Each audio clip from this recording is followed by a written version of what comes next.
Hello friends, welcome to law update India. आज का update है, कौन है हरीश साल्वे, क्या है उनका कानूनी करियर। तो मैं आपको बताता चलूं, देश में ही नहीं दुनिया भर में जाने माने सीनियर अधिवक्ताओं में से एक है हरीश साल्वे, जिनका जन्म 22 जून 1955 को महाराष्ट्र भारत में हुआ था। और उसके बाद उन्होंने अपनी शिक्षा में आईसीए, बीकॉम और एलएलबी जो कि नागपुर यूनिवर्सिटी से की है।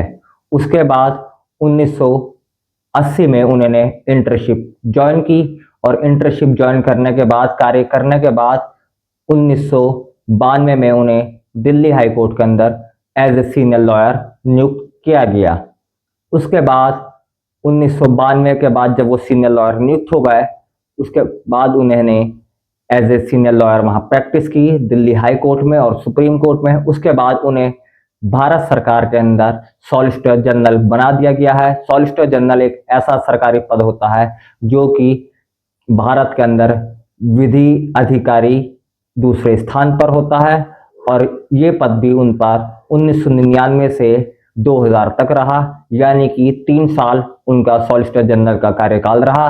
उसके बाद उन्होंने कई ऐसे मुख्य मुकदमे लड़े हैं जिसमें उन्हें कई अवार्ड भी मिले हैं, और साथ ही में पद्म भूषण से भी सम्मानित माननीय हरीश साल्वे 2015 में हुए हैं। इसके अलावा जो उनके सबसे फेमस केस है, जैसे कि सलमान खान का हिट एंड रन वाला केस, उसके बाद वोडाफोन, रतन टाटा, मुकेश अंबानी, ऐसे कई कंपनियों के मुख्य मुकदमों में हरीश साल्वे जी अधिवक्ता नियुक्त रहे हैं।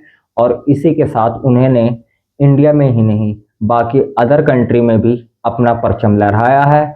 और आज हरीश साल्वे देश में ही नहीं दुनिया भर में जाने माने अधिवक्ताओं में से एक सीनियर अधिवक्ता है, जो कि मात्र अभी 70 साल के हैं और पूरे देश भर में उनका नाम है, क्योंकि उन्होंने हर एक प्रमुख मुकदमे की महारत हासिल की है, साथ में उस पे उपलब्धियां है। और उनका जो कार्यकाल है वो बहुत ही संघर्षशील के साथ साथ बहुत ही मेहनत वाला भी रहा है, और उन्होंने देश में बहुत ही ज़्यादा नाम किया है, जो कि सिर्फ एक महाराष्ट्र के नागपुर के रहने वाले थे और आज दुनिया भर में जाने जाते हैं।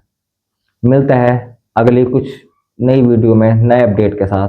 धन्यवाद।